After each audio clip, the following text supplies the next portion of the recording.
ஓம் ஸ்ரீ சாயிநாதாய நமக. சாய்பாபாவின் ஆசீர்வாதங்களுடன் அத்தியாயம் 6 படிக்க துவங்குகிறேன். அத்தியாயம் 6. குருவின் கை தீண்டலினால் ஏற்படும் பயன்.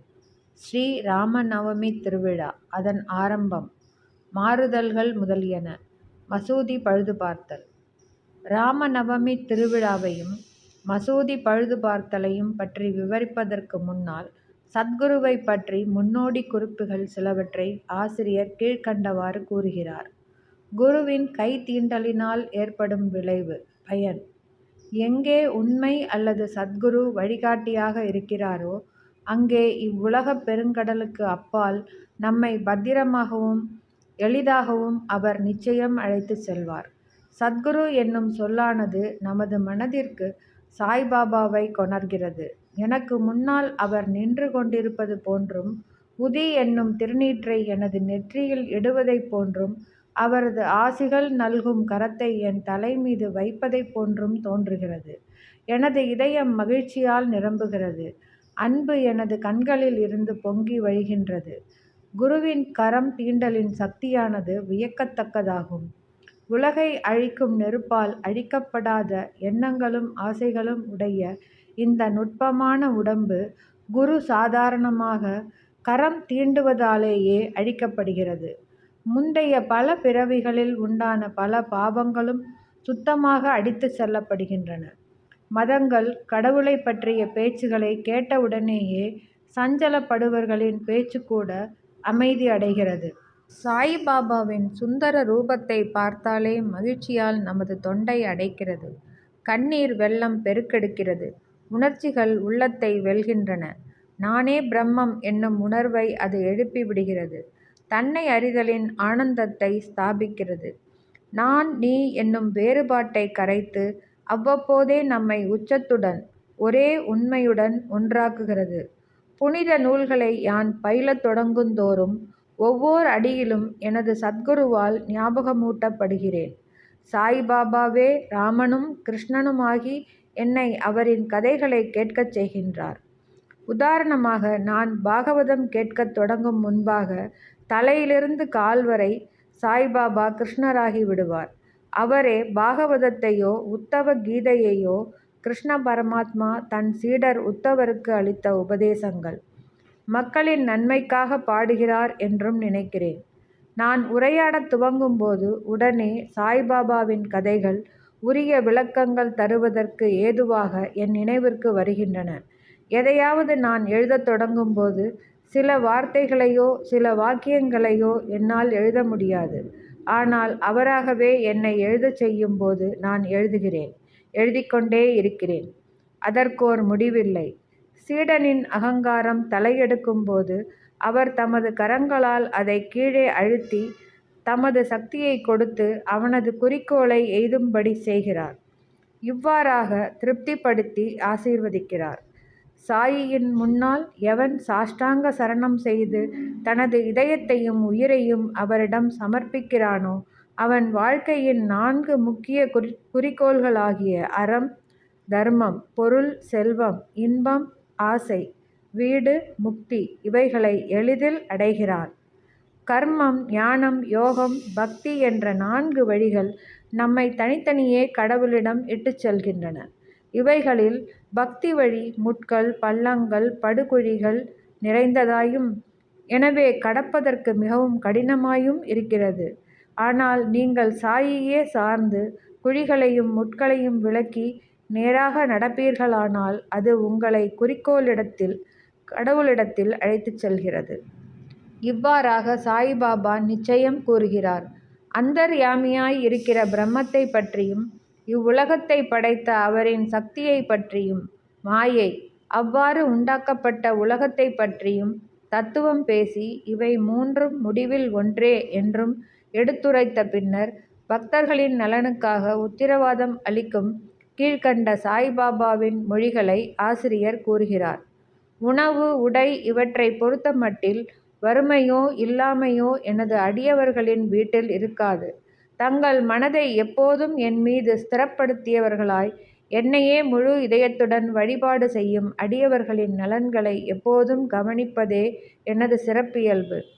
கீதையிலும் கிருஷ்ண பரமாத்மா இதையேதான் கூறியிருக்கிறார். எனவே உணவுக்காகவும் உடைக்காகவும் கடின முயற்சி எடுக்காதீர்கள். உங்களுக்கு ஏதாவது வேண்டுமானால் கடவுளிடம் இறந்து கேளுங்கள். இவ்வுலக கௌரவத்தை விட்டுவிடுங்கள். கடவுளின் அருளையும் ஆசியையும் பெற முயலுங்கள். அவரின் சந்நிதானத்தில் கௌரவம் அடையுங்கள். உலக கௌரவங்களால் வழி தவறி விடாதீர்கள். இறைவனின் ரூபம் மனதில் ஸ்திரமாக பதிக்கப்பட வேண்டும். புலன் அனைத்தும் மனமும் எப்போதும் இறைவனது வழிபாட்டிற்கே உரித்தாக்கப்படட்டும். வேறு எவ்வித பொருட்களிலும் எவ்வித கவர்ச்சியும் வேண்டாம். உடல், செல்வம், வீடு முதலிய வேறு எதை பற்றியும் மனது அலைந்து திரியாமல் எப்பொழுதும் என்னை நினைத்து கொண்டிருப்பதிலேயே மனதை ஸ்திரப்படுத்துங்கள். அப்போது அது அமைதியாகவும் அடக்கமாகவும் கவலையற்றும் இருக்கும். நல்ல பழக்கங்களில் மனம் ஈடுபட்டிருப்பதற்கு இதுவே அடையாளம். மனம் அலையும் தன்மை உடையதாய் இருந்தால் அது நன்றாக ஒன்றிவிட்டது என்று கூற இயலாது. இம்மொழிகளை குறிப்பிட்ட பிறகு ஷீரடியில் நடக்கும் ராமநவமி திருவிழாவின் கதையை ஆசிரியர் குறிப்பிடுகிறார். ஷீரடியில் கொண்டாடப்பட்ட திருவிழாக்களில் ராமநவமியே மிக பெரியதாகையால் சாய்லீலா சஞ்சிகையில் வருடம் 1925 பக்கம் 197 பதிவான மற்றொரு முழு விபரமும் இதில் குறிப்பிடப்பட்டு 2 நிகழ்ச்சிகளின் கூட்டு விபரமும் இங்கே கொடுக்கப்படுகிறது. தோற்றம்: கோபர்காவனின் நில அளவைத் துறையில் சர்வேயராக இருந்தவர் கோபால்ராவ் குண்ட் ஆவார். அவர் பாபாவின் பெரும் அடியவர். அவருக்கு 3 மனைவிகள் இருந்தும் ஒரு குழந்தையும் இல்லை. சாய்பாபாவின் அருளால் அவருக்கு ஓர் ஆண் குழந்தை பிறந்தது.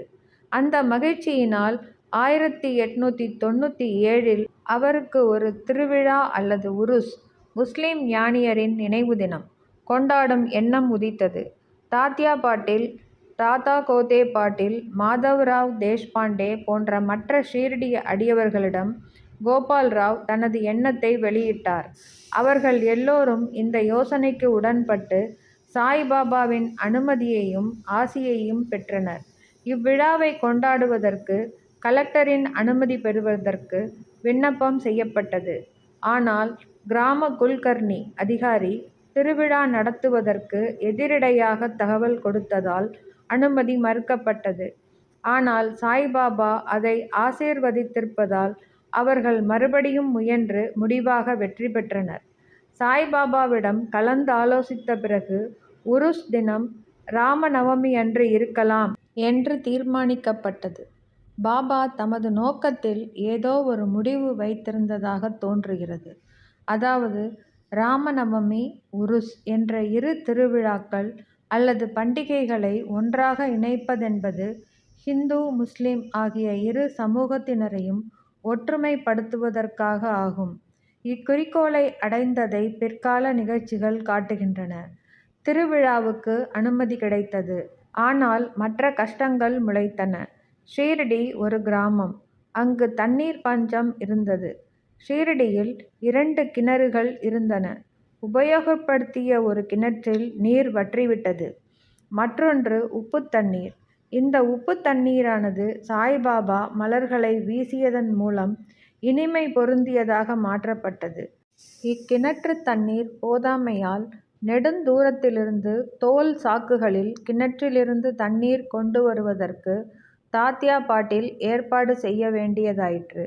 தற்காலிக கடைகள் கட்டப்பட்டு மல்யுத்த சண்டைக்கு ஏற்பாடு செய்யப்பட்டது. கோபால்ராவ் குண்டிற்கு அகமத் நகரை சேர்ந்த தாமு அண்ணா காசார் என்ற ஒரு நண்பர் இருந்தார். அவர் 2 மனைவிகளை திருமணம் செய்தும் பிள்ளையில்லா குறையில் அம்மாதிரியே மகிழ்ச்சியற்றவராய் இருந்தார். அவரும் சாய்பாபாவினால் ஆசீர்வதிக்கப்பட்டு புதல்வர்களை அடைந்தார். திருவிழாவின் ஊர்வலத்திற்காக ஒரு சாதாரண கொடி தயாரித்து கொடுக்கும்படி இவரை தூண்டினார். நானா சாஹேப் நிமோன்கரை மற்றொரு எம்ப்ராய்டரி வேலை செய்யப்பட்ட கொடி தயாரித்து கொடுக்கும்படி தூண்டி அதில் வெற்றியும் பெற்றார். கிராமத்தில் திருவிழாவில் 2 கொடிகளும் ஊர்வலமாக எடுத்து செல்லப்பட்டு துவாரகாமயி என்று சாய்பாபாவினால் அழைக்கப்பட்ட மசூதியின் 2 மூலைகளிலும் ஊன்றப்பட்டன. இது இன்றளவும் நடைபெற்று வருகிறது. சந்தனக்கூடு ஊர்வலம். இத்திருவிழாவில் மற்றொரு ஊர்வலமும் துவக்கப்பட்டது. கொரலாவின் முகமதிய பக்தரான அமீர் ஷக்கர் தலால் அவர்களால் இச்சந்தன ஊர்வலத்தின் எண்ணம் உருவானது. பெரும் முகமதிய ஞானியரை கௌரவிக்கும் முகமாக இவ்வூர்வலம் நடைபெற்றது. இந்த ஊர்வலத்தில் சந்தன குழம்பும் சந்தனப் பொடியும் தாலி என்னும் தட்டுக்களில் இடப்பட்டு பேண்டு வாத்தியம் மற்றும் இசை முழங்கி வர நறுமணப் பொருட்கள் முன்னால் புகைந்து கொண்டு செல்ல கிராமத்தின் வழியாக எடுத்துச் செல்லப்பட்டது. மசூதிக்கு திரும்பிய பின்னர் தட்டுக்களில் உள்ளவை நிம்பார் என்னும் தொழுகை மாடத்தில் தெளிக்கப்பட்டு மசூதியின் சுவரில் கைகளால் பூசப்பெற்றது. முதல் 3 ஆண்டுகளில் அமீர் ஷக்கர் அவர்களால் இவ்வேலை மேற்பார்வையிடப்பட்டது. பின்னர் அவரது மனைவியால் பார்க்கப்பட்டது. எனவே ஒரே நாளில் முகமதியரால் சந்தனக்கூடும் ஹிந்துக்களால் கொடிகளும் அருகருகில் சென்றன. இப்போதும் எவ்வித இடையூறுமின்றி அங்ஙனமே நடந்து கொண்டிருக்கிறது. ஏற்பாடு. சாய்பாபாவின் அடியவர்களுக்கு இந்த நாள் புனிதமானதும் மிகவும் பிரியமானதும் ஆகும். பெரும்பாலான அடியவர்கள் கூடி விழாவை நிர்வகிப்பதில் பங்கு வகித்தனர். எல்லா வெளி ஏற்பாடுகளையும் தாத்யா கோதே பாட்டீல் பார்த்து கொண்டார். உள் நிர்வாகம் முழுவதும் சாய்பாபாவின் பக்தையான ராதாகிருஷ்ணமாயியிடமே ஒப்புவிக்கப்பட்டது. அவ்விழாவின் போது அவளது இருப்பிடம் விருந்தாளிகளால் நிறைந்து இருந்தது. அவர்களது தேவைகளையும் விழாவிற்குத் தேவையான பொருட்களின் ஏற்பாட்டையும் அவள் கவனித்தாக வேண்டும். மசூதி முழுவதும் அதன் சுவர், தரை முதலியவைகளை கழுவி சுத்தம் செய்து சாய்பாபாவின் அணையா விளக்கான துணியினால் கரிபிடித்து கறுத்து போயிருக்கும் மசூதிச் சுவர்களையெல்லாம் வெள்ளை அடிப்பதும் அவள் விருப்பமுடன் செய்த மற்றொரு வேலையாகும். இவ்வேலையை ஒரு நாள் விட்டு ஒரு நாள் சாய்பாபா சாவடிக்கு தூங்கப் போயிருக்கும் முந்தைய இரவில் செய்வாள். துணி, அணையா நெருப்பு உட்பட எல்லா பொருட்களையும் எடுத்து கசடர கழுவி மசூதிச் சுவற்றை வெள்ளையடித்த பின்னர் முன்போல் திருப்பி வைத்துவிட வேண்டும். இத்திருவிழாவில் சாய்பாபாவுக்கு மிகவும் பிடித்த அம்சமான ஏழைகளுக்கு அன்னதானம் வழங்குதலும் ஒரு பெரும் நிகழ்ச்சியாகும். ராதாகிருஷ்ணமாயியின் இருப்பிடத்தில் பெருமளவில் சமையலும் பல்வேறு வகையான உணவுப் பொருட்களும் இனிப்பு பதார்த்தங்களும் தயாரிக்கப்பட்டன. பல்வேறு செல்வந்தர்களான பக்தர்கள் இந்நிகழ்ச்சிகளில் பெரும் பங்கு வகித்தனர். உருஸை ராமநவமி திருவிழாவாக மாற்றுதல். இவ்வாறாக விஷயங்கள் எல்லாம் நடந்து கொண்டு இருந்தன. 1912ஆம் ஆண்டு வரை இவ்விழா படிப்படியாக முக்கியத்துவம் அடைந்து வந்து பிறகு ஒரு மாறுதல் நிகழ்ந்தது. அந்த ஆண்டு கிருஷ்ணராவ் ஜாகேஷ்வர் பீஷ்மா சாயி சகுனோபாசனா என்ற சிறு புத்தகத்தின் ஆசிரியர். அமராவதியைச் சேர்ந்த தாதா சாஹேப் கபர்டேயுடன் திருவிழாவிற்கு வந்து முந்தைய தினம் தீக்ஷித் வாதாவில் தங்கியிருந்தார். அவர் தாழ்வாரத்தில் படுத்து கொண்டிருந்த போது லக்ஷ்மண் ராவ் என்ற காக்கா மகாஜனி மசூதிக்கு பூஜை சாமான்களுடன் போய்க் கொண்டிருந்தார். அப்போது பீஷ்மாவுக்கு ஒரு புது எண்ணம் தோன்றியது. அவர் காக்காவை நோக்கி பின்வருமாறு கூறினார். ஷீரடியில் உருஸ் அல்லது சந்தனத் திருவிழா ராமநவமியன்று கொண்டாடப்படும் உண்மைக்கு ஏதோ ஒரு தெய்வ ஏற்பாடு இருக்கிறது. இந்துக்களுக்கு ராமநவமி தினம் மிகவும் பிரியமானது. பின்னர் ஏன் இந்த நாளில் ராமநவமி கொண்டாட்டத்தை ஆரம்பிக்கக்கூடாது? காக்கா மகாஜனி இக்கருத்தை விரும்பினார். பாபாவின் அனுமதியை இவ்விஷயத்தில் பெறுவது என முடிவு செய்யப்பட்டது. அத்திருவிழாவில் கீர்த்தனை செய்யும், கடவுளின் புகழை பாடும் ஹரிதாஸை பாடகர் எங்கனம் அடைவது என்பது முக்கியமான விஷயமாகும். ராமர் பிறந்ததை பற்றி தன்னுடைய பாடல்களான ராம அக்கியன் தயாராய் இருப்பதாகவும் தானே இக்கீர்த்தனைகளை பாடுவதாகவும் கூறி பீஷ்மா இப்பிரச்சினைக்கு தீர்வு கண்டார். காக்கா மகாஜனி அப்போது ஹார்மோனியம் வாசிக்க வேண்டும். ராதாகிருஷ்ணமாயியால் தயாரிக்கப்பட்ட சுண்ட் வடா, சர்க்கரை கலந்த இஞ்சி பொடி பிரசாதமாக பெறுவதற்கு ஏற்பாடு செய்யப்பட்டது. பின்பு அவர்கள் பாபாவின் அனுமதியை பெறுவதற்கு சென்றனர். அங்கு நடந்து கொண்டிருந்த எல்லாவற்றையும் அறிந்திருந்த பாபா வாதாவில் என்ன நடந்து கொண்டிருந்தது என்று மகாஜனியிடம் வினவினார். குழப்பமடைந்த மகாஜனி கேள்வியின் அர்த்தத்தை அறிய முடியாமல் அமைதியாக இருந்தார். பின்னர் பாபா பீஷ்மாவை அவர் என்ன சொல்கிறார் என்று கேட்டார். ராமநவமி திருவிழா கொண்டாடுவதன் கருத்தை அவர் தெரிவித்து பாபாவின் அனுமதியை கோரினார். பாபாவும் உடனே அனுமதி கொடுத்தார். எல்லோரும் மகிழ்ச்சியுற்று ஜெயந்தி விழாவிற்கு ஏற்பாடுகள் செய்யத் தொடங்கினர். மறுநாள் மசூதி துணி ஜோடனையால் அலங்கரிக்கப்பட்டது. ராதாகிருஷ்ண மாயியால் ஒரு தொட்டில் கொடுக்கப்பட்டது. பாபாவின் ஆசனத்தின் முன்னர் அது வைக்கப்பட்டு நிகழ்ச்சிகள் ஆரம்பமாயின.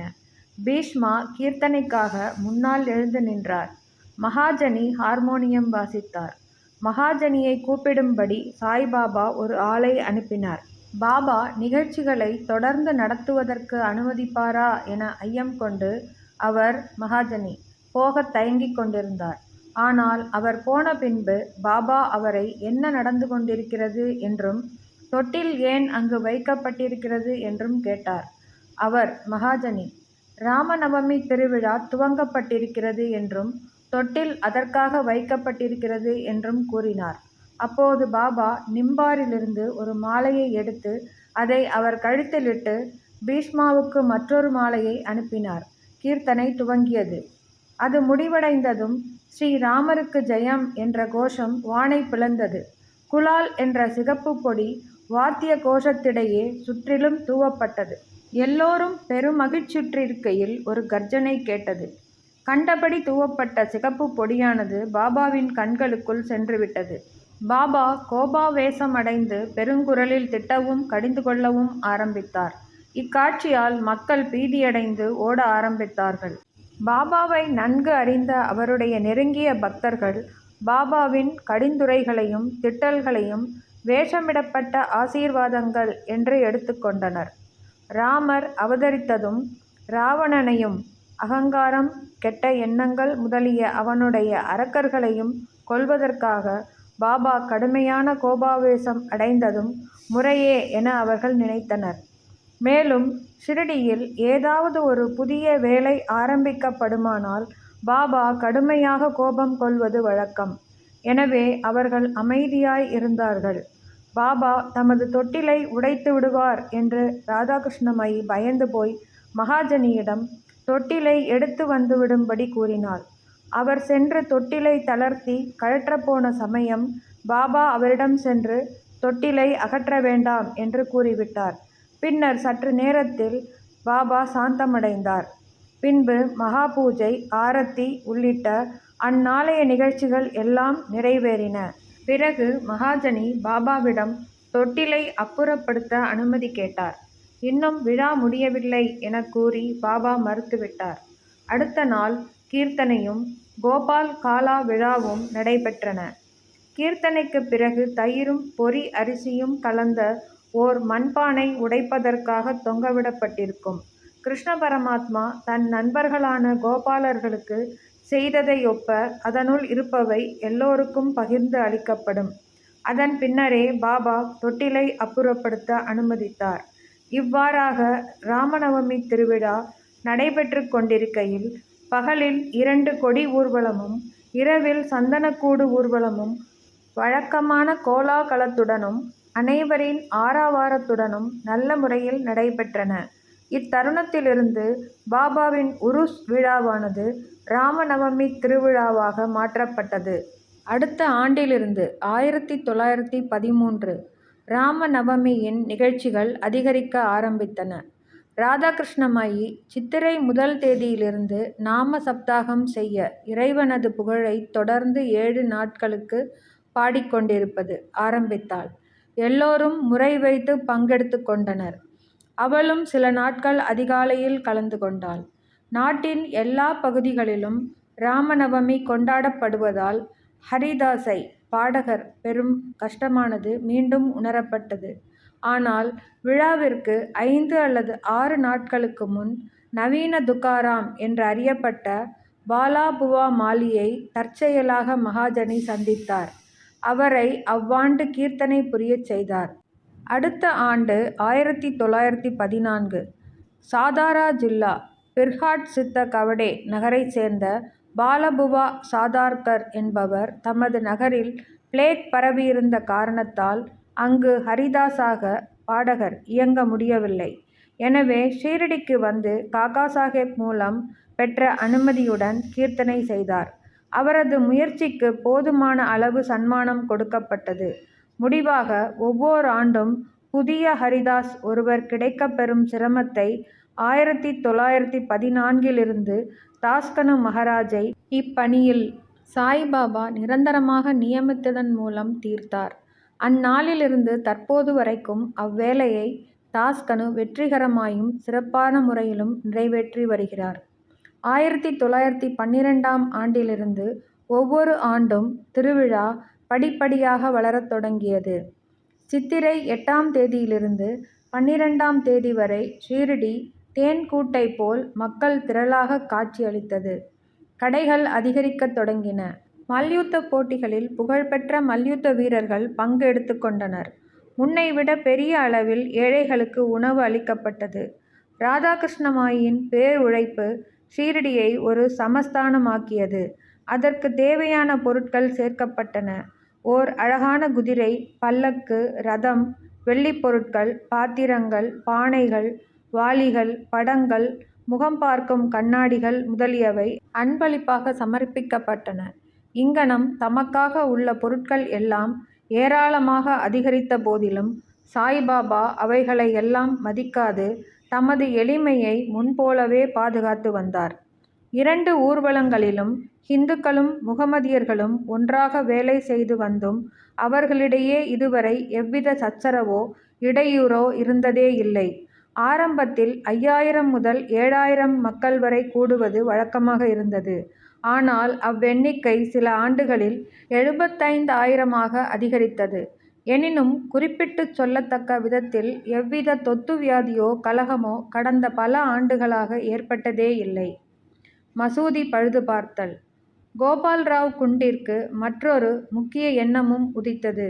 உருஸ் அல்லது சந்தனக்கூடு விழாவை அவர் தொடங்கியதைப் போன்றே மசூதியை தாம் ஒழுங்குபடுத்த வேண்டும் என எண்ணினார். எனவே பழுது பார்க்க கற்களை சேகரித்து அதன் பக்கங்களை சமப்படுத்தவும் செய்தார். ஆனால் இப்பணி அவருக்கு அளிக்கப்பட்டதல்ல. இது நானா சாஹேப் சந்தோர்கருக்கும் தாழ்வாரத்தின் வேலை காக்கா சாஹேப் தீக்ஷித்திற்கும் ஒதுக்கப்பட்டிருந்தது. ஆனால் முதலில் பாபா இவ்வேலைகளை செய்ய அவர்களுக்கு அனுமதி அளிக்க மனமில்லாதவராய் இருந்தார். ஆனால் மகள்சாபதி என்ற உள்ளூர் அடியவரின் குறுக்கீட்டினால் அவர்களுக்கு அனுமதி கிடைத்தது. மசூதியில் ஒரே இரவில் தாழ்வாரப் பணி முடிவடைந்ததும் பாபா தமது வழக்கமான ஆசனமான சாக்குத்துண்டை விட்டொழித்து தாம் அமர்வதற்கென ஒரு சிறு ஆசனம் அமைத்துக் கொண்டார். 1911 சபா மண்டபம் பெரும் உழைப்புடனும் கடின முயற்சியுடனும் ஒழுங்குபடுத்தப்பட்டது. மசூதிக்கு முன்னால் இருந்த திறந்த வெளியானது சிறியதாகவும் அசௌகரியமுள்ளதாகவும் இருந்தது. காக்கா சாஹேப் தீக்ஷித் அதை விசாலப்படுத்தி அதற்கு மேற்கூரை போட விரும்பினார். பெருஞ்செலவில் இரும்புத் தூண்கள், கம்பங்கள், துணிகள் முதலியவற்றை வரவழைத்து வேலையை ஆரம்பித்தார். இரவில் எல்லா அடியவர்களும் கடினமாக உழைத்து கம்பங்களை ஊன்றினார்கள். ஆனால் மறுநாள் காலை சாய்பாபா சாவடியிலிருந்து திரும்பி வந்தபோது எல்லாவற்றையும் வேருடன் பிடுங்கி வெளியே எறிந்தார். ஒருமுறை இவ்வாறு நிகழ்ந்தது. அவர் மிகவும் உணர்ச்சி வசப்பட்டு ஒரு கம்பத்தை ஒரு கையால் பிடித்துக்கொண்டு அதை அசைத்து வெளியே எடுக்க ஆரம்பித்து மற்றொரு கையால் தாத்யா பாட்டீலின் கழுத்தை பற்றினார். தாத்யாவின் முண்டாசை வலிந்து பற்றி இழுத்து ஒரு நெருப்புக் குச்சியை கொளுத்தி அதை பற்ற வைத்து குழியில் தூக்கி எறிந்தார். அச்சமயத்தில் பாபாவின் கண்கள் எரியும் நெருப்புத் துண்டம் போல் இருந்தன. ஒருவருக்கும் அவரை பார்க்க தைரியமில்லை. எல்லோரும் பயங்கரமாக அஞ்சினார்கள். பாபா தமது பையிலிருந்து ₹1 எடுத்து அதை ஒரு புனித நிகழ்ச்சியின் நிவேதனம் போல் அங்கே விட்டெறிந்தார். தாத்யாவும் மிகவும் பயந்து போனார். யாருக்கும் தாத்யாவுக்கு என்ன நிகழப்போகிறது என்பது தெரியவில்லை. ஒருவருக்கும் தலையிட தைரியம் இல்லை. பாபாவின் குஷ்டரோகி அடியவனான பாகோஜி ஷிண்டே என்பவன் கொஞ்சம் முன்னேறத் துணிந்தான். ஆனால் அவன் பாபாவால் தள்ளப்பட்டான். மாதவ் ராவுக்கும் அதை போன்ற மரியாதையே கிடைத்தது. அவர் கற்களால் அடிக்கப்பட்டார். ஆனால் சிறிது நேரத்திற்கு பின் பாபாவின் கோபம் தணிந்து குளிர்ந்தது. கடைக்காரனிடம் ஆள் அனுப்பி பூவேலை செய்த ஒரு முண்டாசு வாங்கிவரச் செய்து தாத்யாவுக்கு ஒரு சிறப்பான கௌரவம் செய்வதைப் போல் தாமே அவர் தலையில் கட்டிவிட்டார். பாபாவின் இவ்வினோத குணத்தைக் கண்டு எல்லோரும் ஆச்சரியத்தால் தாக்கப்பட்டனர். அவ்வளவு வேகமாக பாபாவை கோபமடையச் செய்தது எது? தாத்யா பாட்டீலுக்கு உதை கொடுக்கும்படி செய்தது எது? அவரது கோபம் அடுத்த வினாடியே தணிந்தது எப்படி என்பதை அவர்கள் எல்லோரும் அறிந்து கொள்ள இயலவில்லை. சில வேளைகளில் பாபா மிகவும் அமைதியாகவும் மௌனமாகவும் இருந்தார். இனிமையான விஷயங்களை அன்புடன் பேசினார். பின்னர் உடனே சின்ன பொய்க்காரணம் இருந்தோ இல்லாமலோ கோபாவேசம் அடைந்தார். அத்தகைய பல சம்பவங்களை இங்கே கூறலாம். ஆனால் எனக்கு எதை சொல்வது எதை விடுவது என்று தெரியவில்லை. எனவே அவைகளை எனக்கு தோன்றியபோது கூறுகிறேன். அடுத்த அத்தியாயத்தில் பாபா ஒரு முகமதியரா ஹிந்துவா என்னும் வினா எடுத்துக்கொள்ளப்படும். அவரின் யோகப் பயிற்சி, சக்தி மற்றும் பல விஷயங்களும் விவரிக்கப்படும். ஸ்ரீ சாயியை பணிக. அனைவருக்கும் சாந்தி நிலவட்டும். தொடரும்.